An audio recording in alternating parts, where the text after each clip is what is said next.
Match number 34 LSG versus CSK లక్నోలో జరగబోయే ఈ మ్యాచ్కు అంతా సిద్ధమైంది.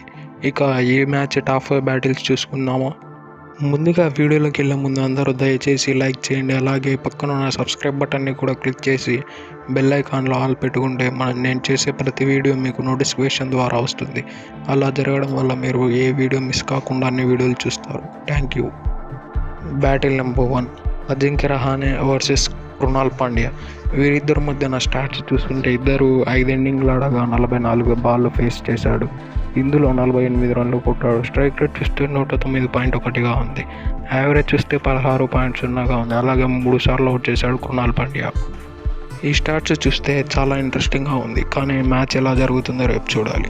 వీళ్ళిద్దరి మధ్యకి వస్తే కృణాల్ పాండ్యా మాత్రం ఎక్సలెంట్ బౌలర్. అతని బౌలింగ్ స్కిల్స్ వేరే లెవెల్. రహాని చూసినట్లయితే అతడు బ్యాటింగ్ గత 2 సంవత్సరాలుగా మార్చేశాడు. అది రహాని ఒక 2.0 లాగా ఆడుతున్నాడు. ఏమన్నా బ్యాటింగ్ అసలు వచ్చిన బాల్ 1 నుంచి పవర్ హిట్టింగ్ చేస్తున్నాడు. అసలు ఈ టైప్ ఆఫ్ రహానీని మనం ముందు ఎప్పుడూ చూడలేదు. ఒక ధోని అండర్లో మాత్రమే ఈ రహాని చూస్తున్నాం. Battle number 2 Quinton de Kock versus Deepak Chahar. వీరిద్దరి మధ్యన స్టాట్స్ చూసుకుంటే ఇప్పటివరకు 5 ఇన్నింగ్స్లో తలపడగా 78 బాల్ ఆడారు. రన్స్ చూస్తే కేవలం 106 కొట్టాడు. స్ట్రైక్ రేట్ చూస్తే 135.9 ఉంది. యావరేజ్ చూస్తే 35.3 ఉంది. అలాగే 3 సార్లు అవుట్ చేశాడు దీపక్ చహర్. ఈ బ్యాటిల్ విషయానికి వస్తే పవర్ ప్లేలో ఒక థ్రిల్లర్ ఎక్స్పెక్ట్ చేయొచ్చు. ఎందుకంటే దీపక్ చహర్ ఎటువంటి బౌలరో మన అందరికీ తెలుసు. అతడు ఎటువంటి స్వింగ్ చేస్తాడు, స్వింగ్తో ఎటువంటి విధ్వంసం చేస్తాడో అందరికీ తెలుసు. కానీ క్వింటన్ డికాక్ బ్యాటింగ్ మాత్రం డిఫరెంట్ లెవెల్లో ఉంది. అతడు మంచి ఫామ్లోకి వచ్చాడు. కాబట్టి ఈ బ్యాటిల్ చాలా ఇంట్రెస్టింగ్గా జరగబోతుంది. Battle number 3 Marcus Stoinis versus Ravindra Jadeja. వీరిద్దరి మధ్యన స్టాట్స్ చూసుకుంటే ఇప్పటివరకు 4 ఇన్నింగ్స్లో తలపడగా 15 బాల్ ఫేస్ చేశాడు. రన్స్ చూస్తే 24. స్ట్రైక్ రేట్ చూస్తే 160.0. యావరేజ్ చూస్తే 12.0. అలానే రవీంద్ర జడేజా 2 సార్లు అవుట్ చేశాడు మార్కస్ స్టోయినిస్ని. అసలు ఈ బ్యాటింగ్ చూస్తే చాలా డిఫరెంట్గా ఉంది. ఎందుకంటే మార్కస్ స్టోయినిస్ బిగ్ హిట్టర్.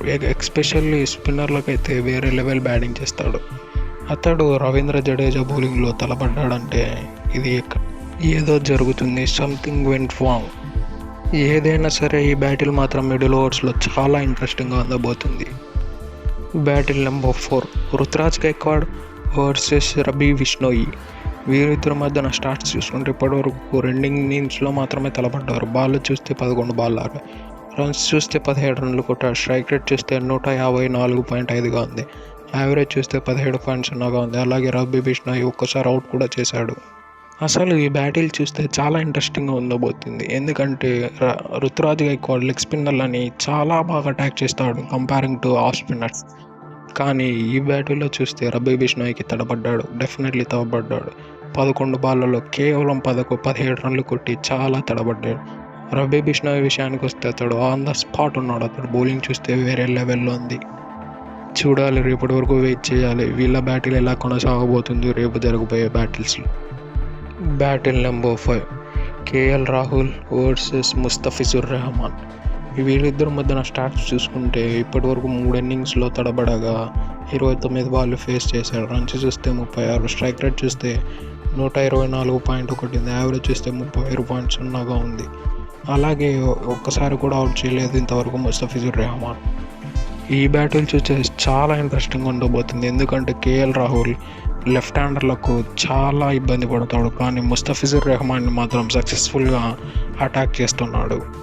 ఇప్పటి వరకు 3 ఇన్నింగ్స్లో తలబడితే ఒక్కసారి కూడా అవుట్ కాలేదు. దీన్ని బట్టి అర్థమవుతుంది ముస్తఫిజుర్ రెహమాన్ని చాలా ఈజీగా ఆడుతున్నాడు కేఎల్ రాహుల్. ఈ బ్యాటిల్ మాత్రం మహేంద్ర సింగ్ ధోని ఆర్ రుతురాజ్ గైక్వాడ్ చూసినట్లయితే definitely opening spell Mustafizur Rahman కాకుండా ఇంకెవరితోన్నా బోయించగలవచ్చు. That's it for today. రేపటి వీడియోలో మళ్ళీ కలుసుకుందాం. Thank you.